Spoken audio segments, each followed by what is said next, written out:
Good morning, sir. This is Betty. I'm going to explain about the network security and this presentation. My registration number UR 14CS135 in subject cryptography and year 2016-2017. So here I'm going to explain about the network security and the attacks of the network security. So what is network security? In a computer network, an attackers attempt to destroy, expose, alter, disable, steal or gain unauthorized access or to make unauthorized use of an asset. Or in other words, you can refer as security attack where a person compromises a computer by installing the harmful softwares in a computer without a knowledge. And these softwares that includes virus, spywares, adwares, Trojan horses. This often deletes all the important files in a computer and it makes a computer to work in abnormal ways. And this also spies on online surfing habits and cause advertisement to pop up on a screen when we are online. Now I want to explain what are the types of security attack. So there are many different types of security attack. So first, DOS, denial of service, and this is a Trojan horse, comes with other software, and virus reproduces itself by attaching to other executable files, and worm, self-reproducing program, creates copies of itself. This does not attach itself to the OS, that is the operating system, and worms that spread using email address.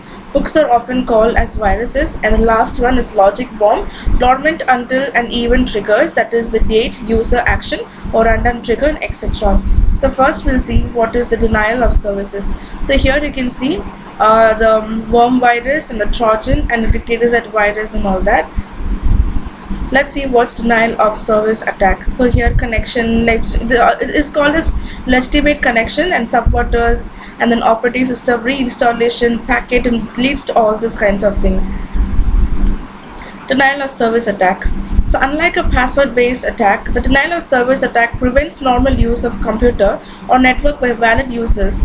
After gaining access to a network, the attacker can do any of the following. So here, after gaining access to a network, we can do any of the following. So first one, randomize the attention of an internal information system staff so that they do not see the intrusion immediately, which allows the attacker to make more attacks during the diversion. So the first point tells that randomize the attention of an internal information system staff so that do not see intrusions immediately. So once we keep randomizing our internal information, we cannot be able to see the intrusions immediately, that is a virus attack immediately.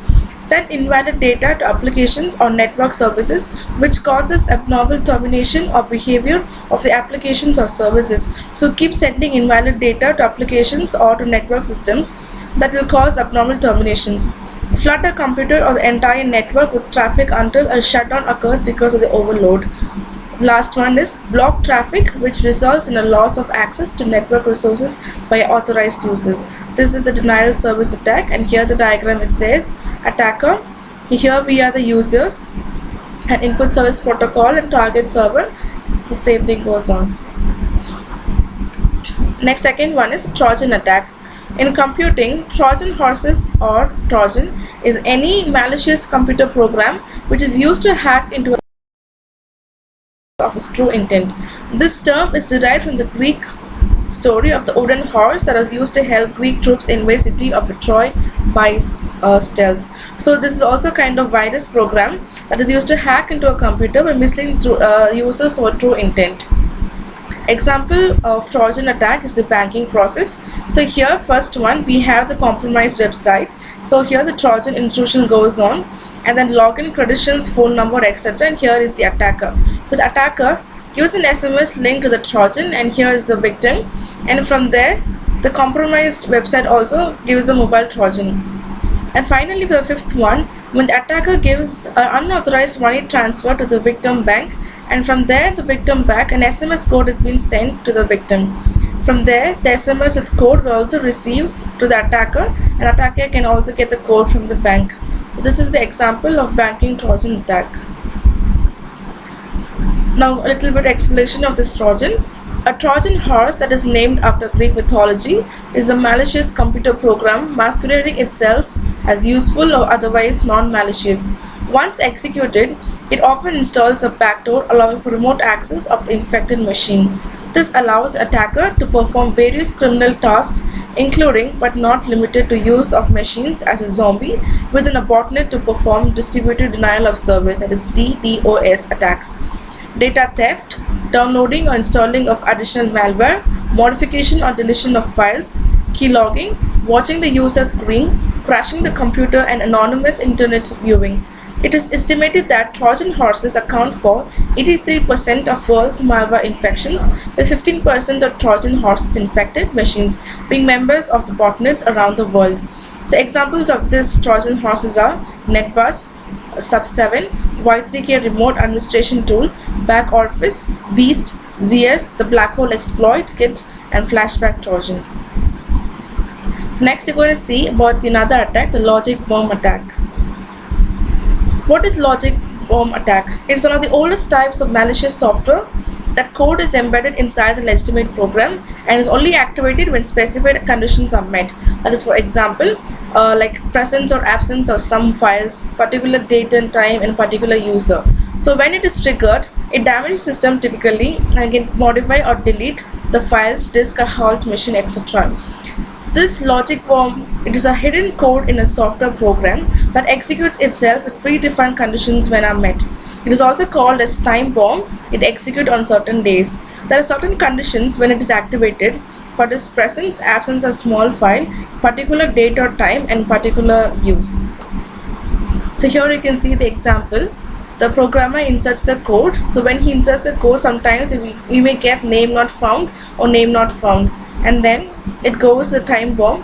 After time bomb, it goes to some pre-activated functions that tells us delete files if our name is not found on the list. So this is an example of logic bomb. Next, we're going to see about the identify spoofing, that IP address spoofing internet protocol. So here, most networks and operating systems use the IP address of a computer to identify a valid entity.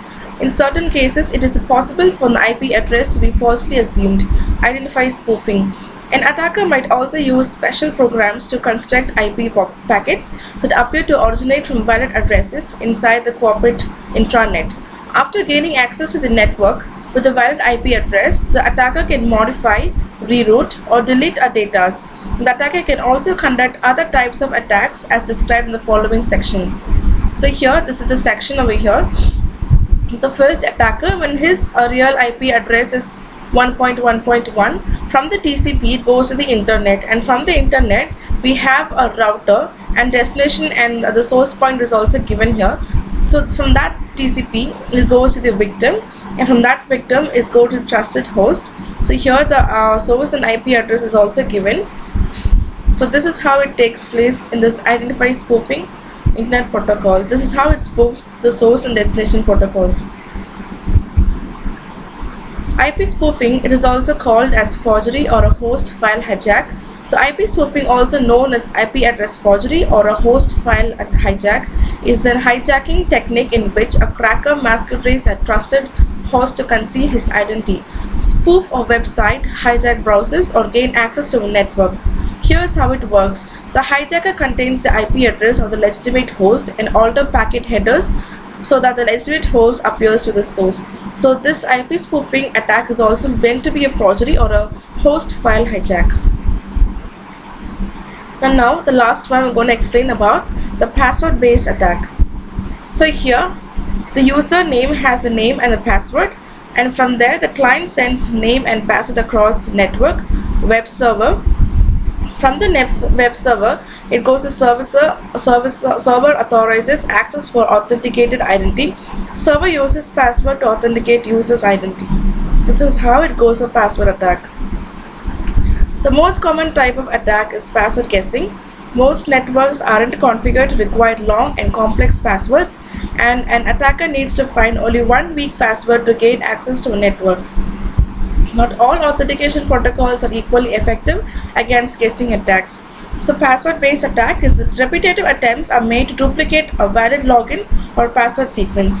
Making sure that authorized users have access to either sensitive company information or personal email can be a daunting task. That means authorized users have access to either sensitive company information or their personal email can be given. Given the fact that an average user has to remember at least 4 to 5 passwords, a couple of which have to be changed as monthly basis. This is all for the attacks, so I explained totally.